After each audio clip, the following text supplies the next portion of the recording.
Last night, the Republican candidates, who are respectively 44, 49, 54, and 56 points below the current GOP frontrunner, met in Miami to debate for some reason.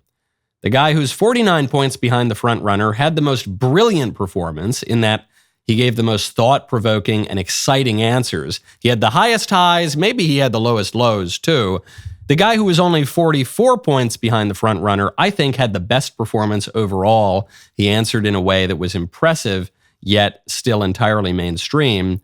And nothing that anyone said will in any way affect the polls or change the race at all. I'm Michael Knowles. This is The Michael Knowles Show.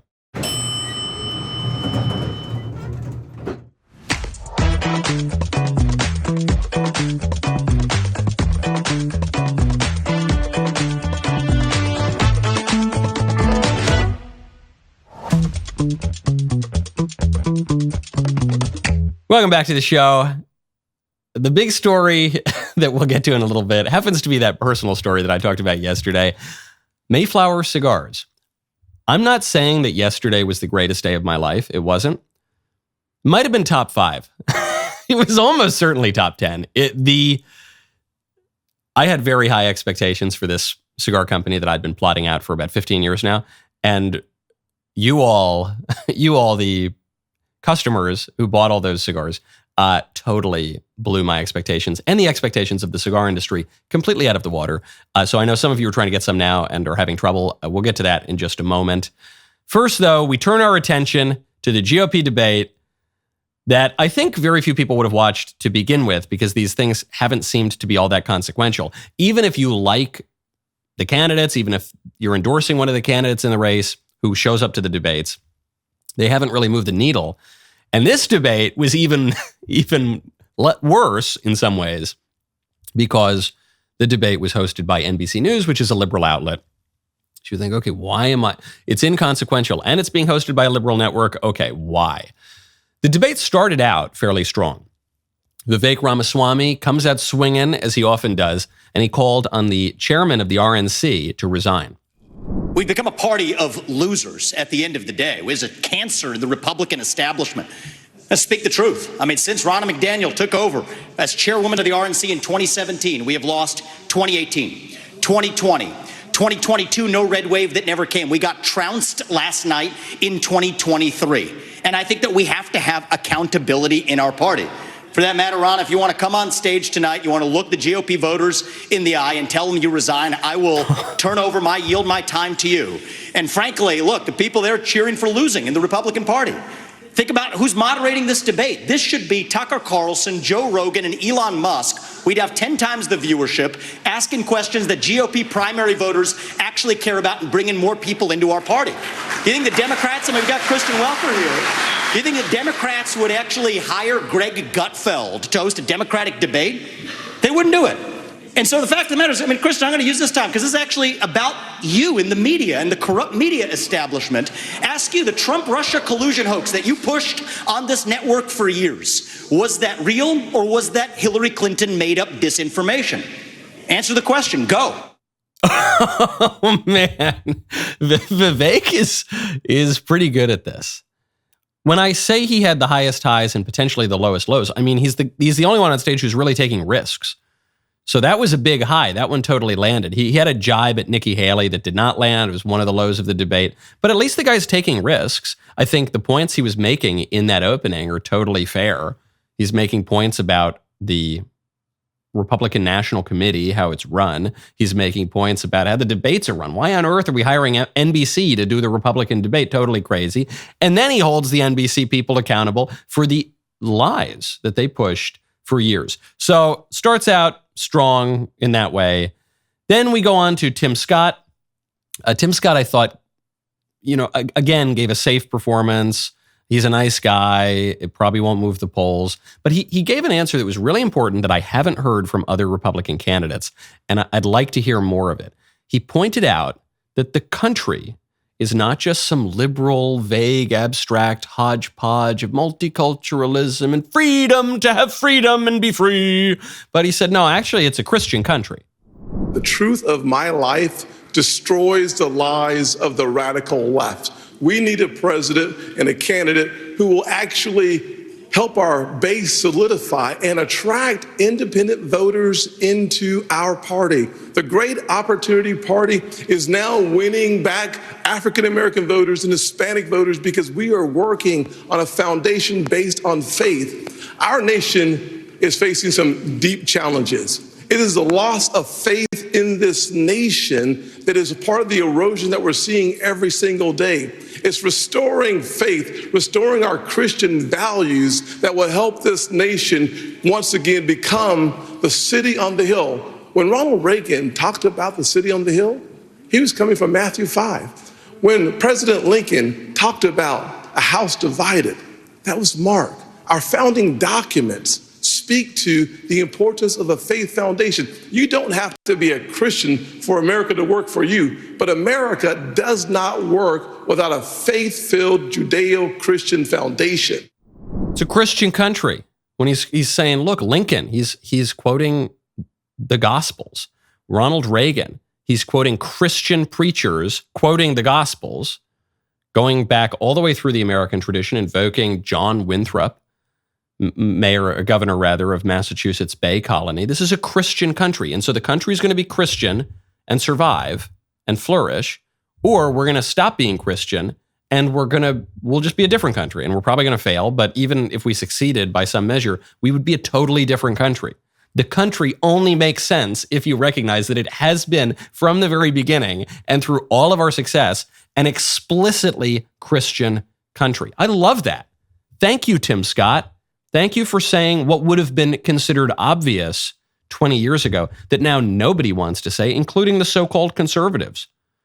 For a candidate who's playing it super safe, Tim Scott actually, wittingly or unwittingly, went out on a little bit of a limb here. That shouldn't be edgy at all. But even many conservatives, they say, well, no, we're not a Christian country. We have a firm separation of church and state. Actually, we're a secular liberal democracy. And no, man, that's where the progressives want to take us. That's where the leftists want to take us. But that just isn't true. We have In God We Trust on our currency. Okay. Our greatest statesmen have quoted the gospel frequently. Our country was founded by extremely zealous Christians who came over here on the Mayflower and gave thanks to God and instituted Thanksgiving, our national holiday. Thanksgiving. Who are we giving thanks to, guys? Are we giving thanks to Ahura Mazda, the deity of Zoroastrianism? Are we giving thanks to the cycle of Dharma and karma and nirvana in Buddhism or Hinduism? No, I don't mean any disrespect to whatever people believe in, but it's a Christian country, okay? We're Christian people, and Christianity happens to be true, if you ask me. And Tim Scott has the guts to say it. Love it. Then Vivek comes back. Vivek had a really good rejoinder, I felt, to the whole tenor of the debate. And the tenor of the debate was that for the first, hour, virtually the whole conversation, every question was focused on how we are going to fund foreign governments. It was amazing. I couldn't get over. Well, how much money are you going to give to Ukraine? How much money are you going to give to Israel? How many American troops are you going to commit to this region? How many American troops are you going to go send to fight in that region? This, that, or the other thing. And every candidate seemed to be going along with it to some degree or another until Vivek comes out and said, hey, look, I love the state of Israel. I strongly support the right of the state of Israel to defend itself. We're a different country. The founding vision of Israel was based on the idea that they don't want to depend on anybody else's sympathy or direction in defending themselves. So what I would tell Bibi is that Israel has the right and the responsibility to defend itself. I would tell him to smoke those terrorists on his southern border, and then I'll tell him as president of the United States, I'll be smoking the terrorists on our southern border. That's his responsibility. This is our responsibility. That's how we move forward. But I want to be careful to avoid making the mistakes from the neocon establishment of the past. Corrupt politicians in both parties spent trillions, killed millions, made billions for themselves in places like Iraq and Afghanistan, fighting wars that sent thousands of our sons and daughters, people my age, to die in wars that did not advance anyone's interests, adding $7 trillion to our national debt.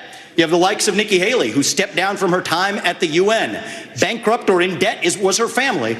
Then she becomes a military contractor. She joins the board of Boeing and otherwise, and is now a multimillionaire. So I think that that's wrong when Republicans do it or Democrats do it. That's the choice we face. Do you want a leader from a different generation who's going to put this country first, or do you want Dick Cheney in 3-inch heels? Oh, man, Vivek just throwing haymakers left and right. And this point that he's making here is an important one. It's not just knee-jerk isolationism. It's not just Reddit tier foreign policy, just only focus on domestic issues. Obviously, a global superpower needs to look at things going on all over the world. But he's absolutely right about the founding of the State of Israel. The justification, the geopolitical justification for the founding of the State of Israel is that Jews have been persecuted when they have been in countries that are not Jewish for all of history. And so they need their own country, so they don't need to depend upon the benevolence and the magnanimity of host countries. That's the whole argument. Without that argument, you could say, well, all the Jews should move to New York. New York is essentially the second Jewish state in the world. I think there are the same number of Jews living in New York as there are in Israel or thereabouts. But the argument is, well, yeah, the America's nice to the Jews for now, except on university campuses, except in the halls of Congress, maybe. But America's really nice to Jews for now, but things could change. That's the argument. That's the argument for the founding of the State of Israel. So if that's the argument, then the State of Israel must be able to defend itself. Because if the State of Israel is entirely dependent on a foreign government to give them armaments, be the military might, be the backstop that stops the destruction of the state, then there's essentially no difference between the Jews having their own explicitly Jewish nation state and just living in another host country. So he's making a point that probably Theodor Herzl, the founder of Zionism, would have strongly agreed with. That many Jewish leaders and Israeli leaders over history would have agreed with. And then he pivots from that and just starts throwing haymakers at the more interventionist side of the GOP. Vivek, not afraid to put it all out there. Now, when you don't want to put all of your data out there, you got to check out ExpressVPN. Right now, head on over to expressvpn.com/Knowles. A few decades ago, private citizens used to be largely that, private. The internet has changed everything. Think about everything that you've browsed, searched for, watched, or tweeted. All those politically incorrect little searches that are going to pop up in some database somewhere and they're going to send the Gestapo to come send you to the gulag. Imagine all that data being trawled through, collected, aggregated by third parties in a permanent public record, which is your record. Having your private life exposed for others to see was once something that only celebrities worried about. In an era where everyone is online, everyone is a public figure. So, how do you keep your data private? You go to the VPN that I trust, ExpressVPN. There are hundreds of data brokers out there whose sole business is to buy and sell your data. The worst part is they don't have to tell you who they are selling to or get your consent. One of these data points is your IP address. Data harvesters use your IP to uniquely identify you and your location. With ExpressVPN, your connection gets rerouted through an encrypted server and your IP is masked. Right now, go to expressvpn.com/Knowles. Get 3 extra months for free.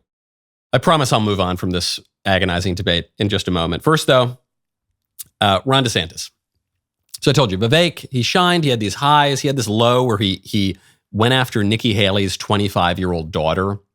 Because Nikki had gone after Vivek for being on TikTok. And he said, well, your 25-year-old daughter's on TikTok too. And then she really went after him for that and said, don't talk about my daughter. And, the daughter's not little, but still, it's you don't want to talk about the family. And unless it's Hunter Biden, where he's just such a criminal, it's a totally different matter. And anyway, that was the low because Vivek is the one taking chances. So overall, probably people noticed Vivek's debate performance the most. But I think the winner of the undercard, the winner of the debate that probably won't move the needle on polls, but I think the clear winner was Ron DeSantis, who gave impressive answers. He's very, very much in command of the stage. He composed himself, but his answers were still broadly safe, unobjectionable, and mainstream. Now, he gave one answer, and I don't mean that as a criticism. I think that's probably what you need to do in a debate. That's how Joe Biden was able to secure the nomination in large part in 2020 for the Democrats. DeSantis gave one answer on Social Security that I had not heard before from a GOP politician, and it's on a question that Republicans get clobbered with a lot. The question is, are you going to cut Medicare? Or are you going to throw Granny off a cliff? Or are you going to slash Social Security? How are you going to do it? And it's always a gotcha question, because if you say that you want to raise the age at which people get these entitlements, then the Democrats say you're throwing Granny off a cliff, you have no compassion, you're just, counting your pennies. If you say you want to cut benefits, that's going to be a total loser too. If you really anything, that's why entitlements have been the third rail in American politics. Ron had a really, really good answer here on why he would not raise the age at which one is eligible for these programs. What can you do to help shore up Social Security? One of the things that's causing problems is the inflation.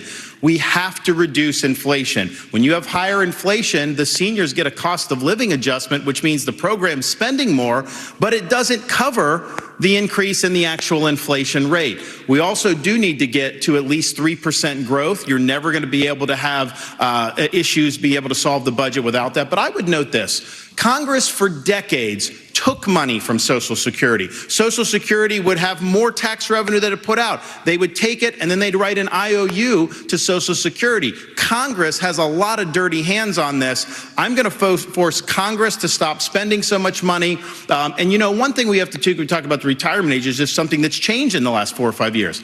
Life expectancy in the United States is declining. So, Governor, in this yes country. Or no? Would you raise it? Would you raise the retirement age? When life expectancy is declining, I don't see how you could raise it the other direction. So it's one thing to peg it on life expectancy, but we have had a significant decline in life expectancy in this country, and that's just the fact. Brilliant point. And you notice the NBC lady, the moment he raises this new objection to entitlement reform, she jumps in. She goes, "Oh, hold on. Are you going to raise it? Are you going to raise the retirement age?" Because we've been trapped in this rhetorical box for 10 years now, 15, 20 years, where any question the Democrats ask about entitlements hurts Republicans, because it shows that we're either fiscally irresponsible or we're going to throw Granny off a cliff, that we're totally heartless. But Ron here raises a question that I hadn't heard yet, which is, hold on, how are you going to raise the retirement age when life expectancy is declining?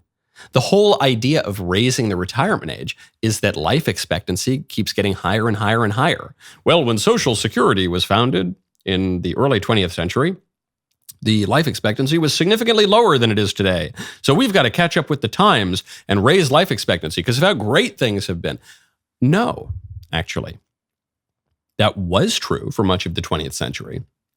Now it's reversed.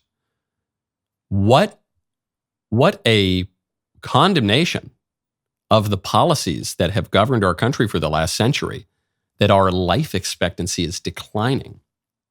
Even an answer like that cuts way beyond the entitlement question. It really shakes people, I think. It shook me, which is, wait, we're dying? Oh, man, what are we talking about? We're going to cut around the edges of economic policy or cut around the edges of this policy or that. We're supposed to be healthier. We're supposed to be growing, but we're a dying population. We don't have kids. We don't get married, and we're dying younger because of suicide and drug overdoses. Whoa, man, things are sick. And whatever policies have led us to that point, we got to reverse them ASAP. Very good answer from Governor DeSantis. Now, speaking of elections, there was this vote in Ohio a couple nights ago. I didn't get to it yesterday. We'll get to it today. Very sad, because abortion was on the ballot. This was a referendum, and the people voted to enshrine the license to murder children at essentially any point in pregnancy in the Ohio state constitution. It's called Issue 1. It changes the state constitution and takes precedence over laws passed by the state legislature, so it might well be irreversible. The only way that it could be reversed is by a ballot measure, another ballot measure to reverse it. Pro-abortion groups did a great job on this ballot measure because they framed the vote as a matter of freedom, as a matter of shrinking the regulations of the government. It the liberals framed it in a conservative kind of way. So it tricked a bunch of conservatives into voting to enshrine infanticide at any point in pregnancy in the state constitution. You've seen similar ballot initiatives here as well. And so the squishes in the Republican Party are going to say, well, this is proof that abortion is a losing issue for conservatives. And the real squishes are going to say, that's why we should kill the babies so we can win more elections and cut taxes.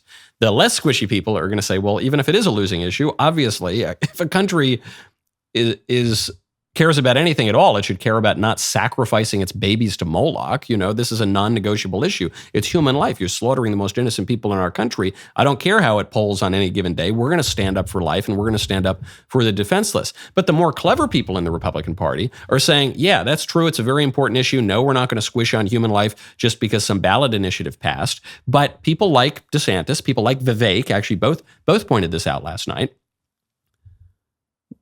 Where was the pro-life referendum? Where were the conservative groups, the Republican groups out there who were putting their own ballot initiative out to say we're going to enshrine life in the Ohio state constitution or in any other state? Where were the conservative groups changing the language of how these ballot propositions go up so that they aren't deceptive, so they don't trick conservatives into voting for infanticide, which they don't intend to do? Is it possible that pro-life, pro-abortion, it's a contentious issue, but is it possible that people do, in fact, support life broadly, but that Democrats are just much better at the operations and inner workings of politics, and conservatives need to get better at that as well? Just looking at the language of these ballot measures, just looking at the way they came to be, just looking at how Democrats are much better at rigging elections than Republicans are and have been for well over 100 years, it would seem to me our issue here, getting right back to what Vivek talked about at the top of that debate, is our political organization, which right now, tactically, compared to the Democrats, is very, very weak. And it doesn't look good. When you want to look good, you got to check out Genucel. Right now, go to genucel.com/Knowles, Knowles. Can you believe that Thanksgiving is just 2 weeks away? Thanksgiving, when we celebrate the arrival of the Mayflower here in the United States. Just in time for the holidays, Genucel is offering their best sale of the year. Right now, you can get 70% off Genucel's most popular package, which now includes Genucel 3, their newest under-eye treatment. Genucel 3 will have you looking 10, 15, even 20 years younger. It uses advanced technology to deliver complex vitamins and minerals directly to your face for instant hydration. Say goodbye to fine lines, crow's feet, under-eye bags, and dark spots. The Genucel experience is like no other, but do not just take my word for it. Genucel will have you looking and feeling your absolute best, guaranteed, or your money back. No questions asked. Our talent manager, Tessa, loves Genucel under eye cream. We have the new Genucel 3 product on the way, so she can add this to her skincare routine. You deserve to look and feel your best this holiday season. Go to genucel.com/Knowles, Knowles. Get this incredible holiday discount for 70% off their most popular package. This includes the Genucel 3 and Dark Spot Corrector. Get results in 12 hours or less. The immediate effects are included for free. Genucel.com/Knowles for 70% off plus free priority shipping. Genucel.com/Knowles today. My friend, Faith Moore, whose maiden name is Clavin, though of course she has no relation to her father, Andrew Clavin, or her brother, Spencer Clavin. She has written a new rendition of the age-old Christmas classic, Christmas Carol, except this time, it's with a K. It's a modern twist on the story of Ebenezer Scrooge, except with a female protagonist. In a world where boss babes are championed at the expense of family, Faith is making the case that having what matters is far better than having it all. Christmas Carol, now available to order. It's just a perfect story. Perfect story for our time. Give it to any conservative woman in your life. Give it to especially any liberal woman in your life. And the fellas are going to like it too. Order yours on Amazon or wherever you get your books today. James Carville, who is the funny sound and funny looking Democrat strategist of many decades now. James Carville's take on why Republicans keep losing these abortion propositions on the ballots is because we're lying. Well, I think voters said that they don't like being lied to. They did it in Kansas. They tried to change the wording. They tried to confuse people. They tried to rig the election day. Frank LaRose, the Secretary of State in Ohio, is one of the great liars that ever lived.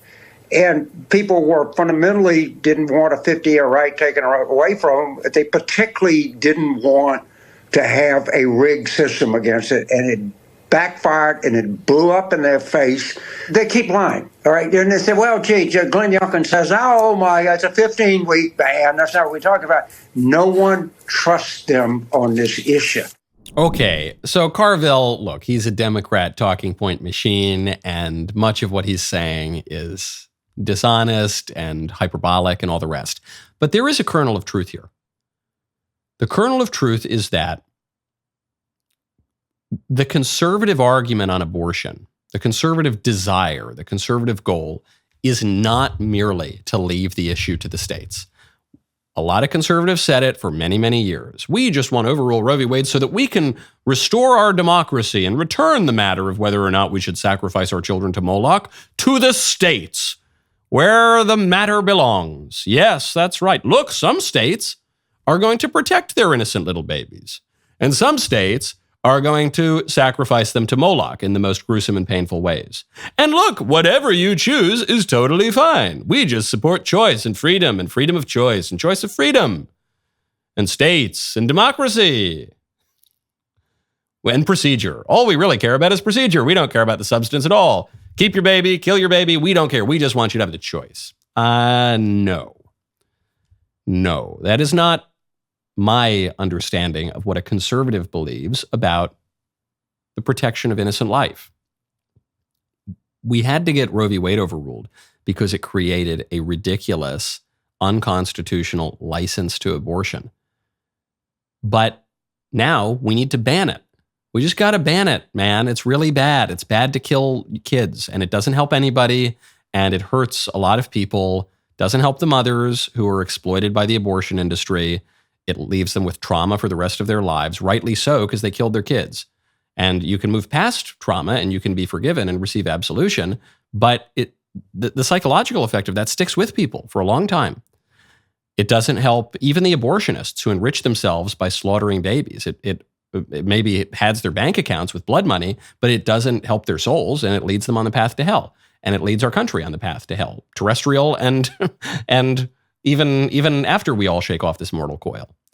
It doesn't help our nation, even just as a matter of national strength. Even if all you care about is GDP, slaughtering a generation of people is not going to help you grow GDP. It's not going to help you grow social solidarity. It's not going to help you love your neighbor and come together and be united. It's just awful everywhere. It's just intrinsically extremely evil. And so that's the argument. The argument is stop killing innocent babies. That's the whole argument. It's not, you don't need to wrap yourself into logical pretzels and misread all sorts of Enlightenment philosophers. And no, don't kill kids. It's just amazing how you ask an ordinary Joe on the street, hey, you think it's cool to kill a kid? You think that's all right? No, I think that's immoral. Yeah, okay, I think you're probably right. But you ask some PhD egghead Looney Tune with 5 Ivy League degrees who's worked in fancy offices all their lives, and they'll explain to you in a 20-minute lecture how it's actually a really good thing to kill children. Nah. So in a way, Carville has a point. You're right. We got to be honest. And the honesty is, yes, we want to protect babies all the time because human life matters and people have a right to life, and they, at the very least, have a right to due process if they're going to be deprived of their right to life, which innocent little babies are not currently afforded. Speaking of persuading people, I spoke at the University of Buffalo in the spring of this year, and I speak at a lot of campuses around the country every single year, even as the administrations try to shut down a lot of those, and that's been happening this semester as well. Still, I go there, and we face protests from students sometimes. I was just at Cornell. There was a small protest. We face protests from outside activists, anarchists, Antifa. That sometimes there's more of them. In Pittsburgh, they burned me in effigy and threw an explosive at the building when I walked on stage. But the craziest part is we face protests from the administrations of these universities, even public universities. We face protests from the politicians. And when I spoke at University of Buffalo, you had not only the U-Buffalo administration, you had the SUNY, State University of New York administration. You had the governor of New York, Kathy Hochul, come out against me, attack me before I ever spoke. And I was speaking on the subject of men and women being different. I was giving a lecture on a subject that everyone should have been taught in kindergarten at the absolute latest and should be uncontroversial after that point. These days, we're very confused. So I gave a speech on that very basic, I think broadly ought to be an offensive point. And we had protests from everybody. And then the school chapter of the Young America's Foundation was canceled afterward. The Young America's Foundation chapter was threatened with removal. They had to sue.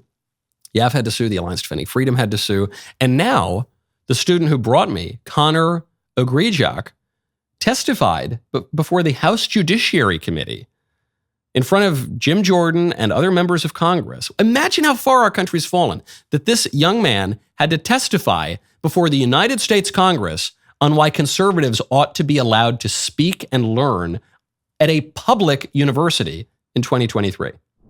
If those who were involved in this mob were able to resort to fear tactics and violence without consequence, what is keeping a pattern of this despicable behavior from being set and executed repeatedly? This thought remained on my mind throughout the planning of a March 2023 event that I hosted as chairman featuring Michael This event would grow to gain more pushback than any event on campus in the previous 4 years and provide the most clear-cut examples of freedom of speech violations. This pushback included delays in contract signing from UB's Student Association that deviated far from their outlined standard course of action, condemnation of the event by a local New York State senator and multiple Western New York-based organizations, a circulated petition constructed by 3 university professors calling for the cancellation of the lecture, which gained thousands of student signatures, a forced venue change orchestrated not only by university administration this time, but voted on by a SUNY council, a multitude of threats and torn literature, and even a tweet from Governor Kathy Hochul on the day of the event calling comments from Michael dehumanizing. The decry of this event garnered a responding statement from University President Satish Tripathi explaining that the Constitution protects speech on campus, quote, no matter how noxious the content, end quote. It goes on. The rest of the testimony is worth listening to. It would be hilarious if it weren't actually happening. This would be a Monty Python sketch. This would be a Saturday Night Live bit decades ago. Conservative wants to come to campus to explain that boys and girls are different. And every elected politician, they lose their minds, they call it egregious. And then the students who had the audacity to bring the conservative speaker are basically tarred and feathered and run out of town by those very same authorities. This is a scandal. This is a national scandal. What do we do about it? Well, obviously we should we should vote these people out of office if possible. We should defund the universities that do this kind of stuff if possible. But I don't want to sound like I'm a utopian or I'm some idealist here. I know that Kathy Hochul's not going to do that. I know that the New York state government, even though there is a decent Republican representation there, it's not going to do that. We're not going to have a Republican governor there, certainly not with a unified government anytime soon. So what conservatives have to do is to seek to establish and fund our own schools. I was talking about the Trump proposal for the American Academy the other day. A lot of people didn't like it. They said, we don't want government funding for our schools. We don't want an explicitly pro-conservative school. No, we do, actually. We do. That's how the libs have managed to attain a reasonable degree of cultural hegemony in recent years, is they took over the existing institutions, and then they fired all their enemies, and then they routed all of their student enemies, and then they hired all of their friends, and then they got a ton of government funding, and then they changed the rules such that they could basically never lose power because they were in charge of hiring, and they were in charge of firing, and they were in charge of the kangaroo courts that kick out conservatives for bogus reasons. And we need to do that. We shouldn't do anything unjust. We shouldn't do anything immoral. But playing within the extant rules of politics is not necessarily unjust. Being clever is not necessarily unjust. We are told to be wise as serpents and innocent as doves. And very often conservatives are wise as doves and innocent as serpents. That was Vivek's big complaint at the top of the debate yesterday, and he was absolutely right. That's what we have to do. We're not going to be able to defund U Buffalo for the madness, the persecution they put Connor and the other students through. Okay, well then we need to, when we have any modicum of political power, we need to establish, fund, and protect our own institutions to compete against them and rout those maniacs out of power.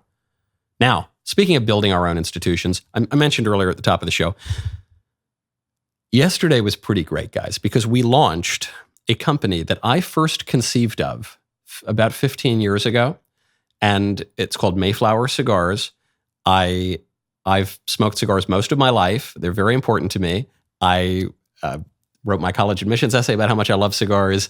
One of my most cherished possessions is a box of cigars that my mother gave me, made by the factory, coincidentally, that all these years later is making the Mayflower cigars. I got my job. I got my DailyWire show because I wrote a cigar column that impressed Jeremy and Caleb. So anyway, after pitching the guys for years on starting a cigar company, probably mostly to shut me up, they said, okay, Michael, DailyWire we'll start a cigar company with you, and it will be Mayflower Cigars, and you can do whatever you want with it. And we did. And so the product is absolutely magnificent. I was very confident. I had very rosy expectations because, all of the DailyWire products are terrific. If I do say so myself, the entertainment products, the political products, the consumer products, but often we're reacting against somebody. So we'll just be punching, some lib company or some lib politician or whatever. When it comes to cigars, this is purely a labor of love. There's no woke tobacco out there. This is just purely a labor of love. And I said, all right, we're just going to make a very, very, very high quality product at what I consider to be the best factory in Nicaragua, in Esteli, Nicaragua, what I consider to be the cigar capital of the world right now. It's going to be an excellent product with an excellent brand at a very competitive price. We could have sold this for much more money, but I said, no, I want this to be really accessible to cigar smokers, people like me who are not going to shell out $30, $40 a cigar every single day, but who can get a very high quality product. So anyway, I had high expectations. You all completely blew my expectations out of the water. This cigar essentially sold out. It mostly sold out within something like 8 hours. It is almost certainly going to be completely sold out by the end of this show today. I'm talking about the handful of little extra 5-packs we had lying around. When I say sold out, I mean we sold 4 months of inventory in less than 24 hours. Our partners, who are to my mind, the best in the business, told us they're astonished. They've never seen anything like this. Our distributor told us this was the best first-day cigar launch they've ever had. We are ramping up shipments from Nicaragua to meet this unprecedented demand. This is an aged product, so I am not going to rush production. Premium cigars, especially these cigars, require aging. So I'm not going to rush a product and have it not be at the absolute top of quality standards. We do have some product that is properly aged that we're now trying to get out of Nicaragua, get up here as quickly as possible. So it's going to come back online. Some of them have already, and you can, I think, pre-order again now at mayflowercigars.com. If you want to try the cigars, if you want them for Thanksgiving, if you want them for Christmas, obviously great for Thanksgiving, order them now. Whatever comes available, just order it. Even if it's not exactly the box you wanted, even if it's not exactly the pack you wanted, once the next supply is gone, I don't know when we're going to be able to restock. So whatever comes online, if you want to try the cigar, which I highly recommend you do, just get it, pre-order it, and also sign up for updates so that you can be the first to know when products are back in stock. My favorite comment yesterday is from Rohi Clem. Oh, you know what? I should point out. When you go to mayflowercigars.com, do not forget that you have to be 21 years old or older, and some exclusions apply. My favorite comment yesterday is from Rohi Clem, 871. I can't believe that you guys spent a decade building a media conglomerate just as a front for your cigar company. Clever. That's what it's all about, man. That's what we do at DailyWire. We kind of, when other people are zigging, we zag. Subvert expectations. Yes, it's about restoring our republic. Yes, it's about transforming the conservative movement from squishes to solid rock-ribbed people. Also, it's about making really excellent cigars. That's true. Speaking of establishing institutional control, really sad story coming out of the UK. It seems these stories come out of the UK every 6 months now. There's a baby who is very, very ill, who is an 8-month-old little baby who has been granted Italian citizenship and admission to a Vatican hospital because the parents don't want to kill the baby. They want to continue treatment for their precious, beloved child. And the UK government says, no, we're going to kill that baby. No, it's pointless. It's expensive to keep the baby alive. It's pointless. The baby's just going to die at some point. So let's just kill the baby now. And this is the baby Indi Gregory. The parents say, no, that's awful. And Prime Minister Giorgia Meloni in Italy says, okay, we're going to grant the baby Italian citizenship so that the baby has a right to come to Italy. The Vatican, the Holy See, says we're going to grant the baby admission to Bambino Gesù Hospital so that we can treat the baby. You in the UK don't want to treat the baby? We will treat the baby. Just bring the baby over here. The UK judge says, nope, kill the kid. It means the UK is now essentially executing an Italian citizen against the wishes of Italy, up to and including the Prime Minister. More to the point, the UK government is executing a baby against the wishes of the Pope, against the wishes of the Pope and the baby's parents. It's just awful. It's just absolutely evil. And the hardest part here, other than the death and sadness and grief, the hardest part politically is that the judge probably doesn't know. The judge probably doesn't realize how bad this is. There are a lot of liberals probably don't realize how bad this is. Because in their mind, what they're saying is, look, this 8-month-old baby, terminally ill baby, the baby's not going to survive very long anyway. So what's the point? You're just wasting money and the baby might feel some pain. Maybe. And pain is the worst thing in the world. And suffering is the greatest evil ever. And the whole point of life is to just feel pleasure. And if you can't just live forever, then you might as well just die and be killed. There are a lot of people who think that, consciously or unconsciously. And there are so many false philosophical, anthropological, and theological premises just wrapped up in those flippant statements and those glib intuitions. But people are not conscious of that. That is the consequence of a liberal culture. I totally understand how the UK judge came to that conclusion. Well, he's going to die anyway. Might as well be now. Yeah, well, you're going to die anyway, judge. Should we kill you now? I'm going to die someday. Should we just kill me now? Well, the boy's going to feel pain. Yeah, you feel pain, don't you? Well, should we kill you the next time you feel pain so you don't feel pain anymore? Well, no, come on. It's just the what? Well, the baby's going to die soon. Yeah, maybe. You might die soon. You might walk across the street, get hit by a bus. Well, it's very expensive. Oh, okay. Well, when I think about all the money that we waste in our country, in the UK, everywhere, money that we waste on stupid consumer goods or misguided social services, quote unquote, that actually end up hurting people. When I think about the money that we waste on the surgeries, which is completely preposterous, doesn't achieve a thing, doesn't help these people feel better, is not in alignment with reality, only harms people, violates the Hippocratic Oath, but it's extremely expensive. We waste a ton of money on that so-called medical intervention, but we can't spend a little extra money to keep this baby alive a few more days? You won't even let the baby go seek treatment elsewhere?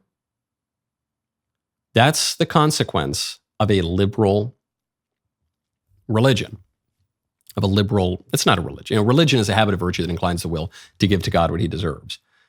It's a false imitation of a religion. It's an ideology. And inasmuch as a country loses its religion, it's going to fall into this stuff because people act with prejudice necessarily. People don't just consciously think about every single thing they're going to do. Should I have pancakes or waffles this morning? Well, let me examine the benefits and costs of each. Let me write a long essay comparing the pros and cons. Let me consider the ingredients and what that will mean. No one does. You just, I don't know, you say, I guess we'll eat pancakes today. We eat pancakes on Tuesdays. That's what we're going to do. Well, people have the same habitual behaviors and prejudices when it comes to moral calculation. So you could pass a law, that would be a good start, to say, no, don't kill babies in the UK or elsewhere. But ultimately, Tim Scott is right. It's the moment of the debate that went almost totally unnoticed, but it's probably the best part of that debate last night when Tim Scott said, look, our country just is Christian. Our country is Christian or it's not our country. It'll be a different country. There are plenty of countries that are not Christian, and it'll just be like one of those. But if we want our country, even if you're not Christian, even if you don't think you're Christian or you don't consciously believe in this stuff, if you like the way our country has been in the past up until the present, you can't throw out the animating spirit that animates the country as the soul animates the body. Speaking of, it's Theology Thursday. So the rest of the show continues now. You do not want to miss it. Become a member. Use code Knowles, KNWLAS, at checkout for 2 months free on all annual plans.